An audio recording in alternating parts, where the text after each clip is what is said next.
So mga tol, alam na nga po ng karamihan na natalo kagabi si Marlon Tapales sa bansang Japan, kung saan 2 beses po siyang bumagsak sa kamay ng Hapon na si Naoya Inoue.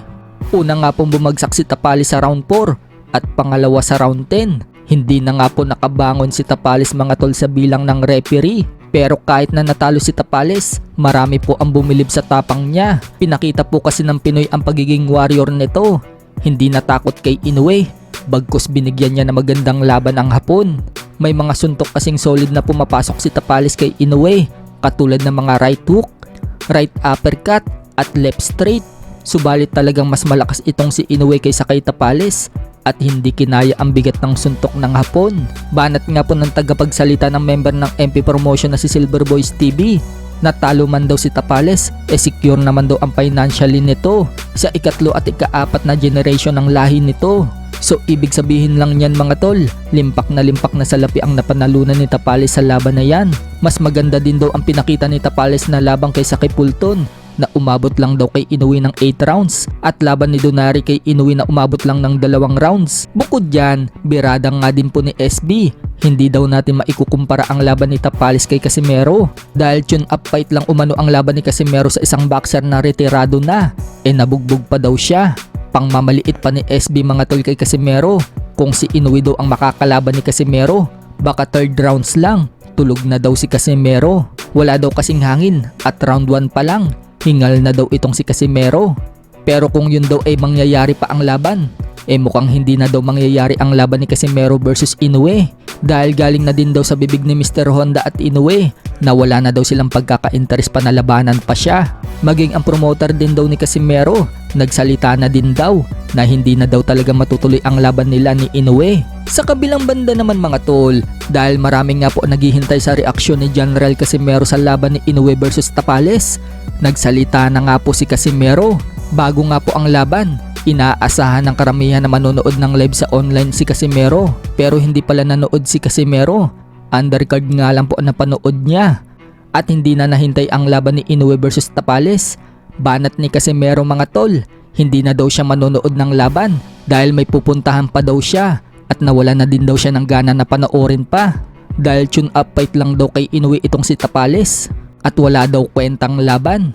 So nangyari nga po ang prediksyon ni Casimero mga tol na knockout talaga si Tapales kay Inoue. So nag-fight lang to kay Naoya Inoue, yung laban na yan. Parang hindi na, ayaw ko na manood guys. Parang alis ako. Walang kwentang laban yan. So nag-fight lang yan ni Naoya. Real talk, so nag-fight. Ano muna ako, kasi punta ako dun sa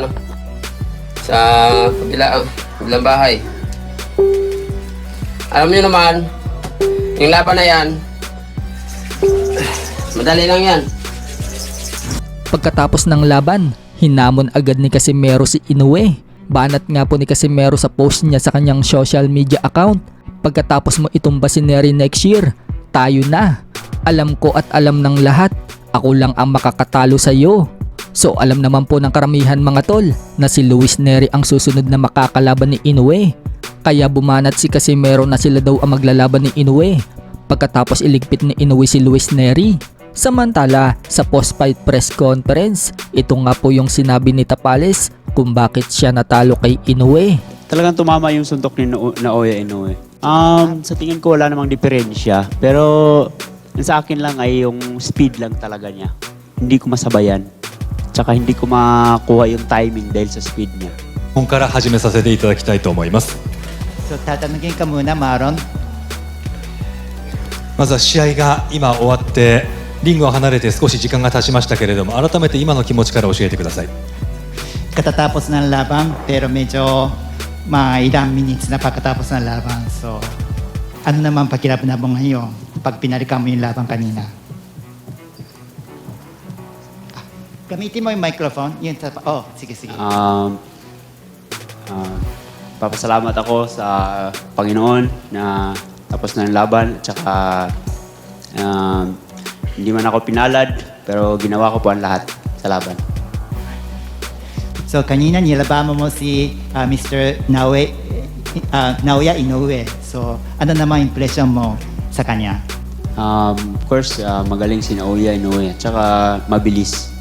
So, kapag binalikan mo yung laban kanina, sa tingin mo lang, ano kaya ang dahilan ng panalo ni Inoue sa iyo? Mabilis talaga si Inoue, so hindi ko masabayan.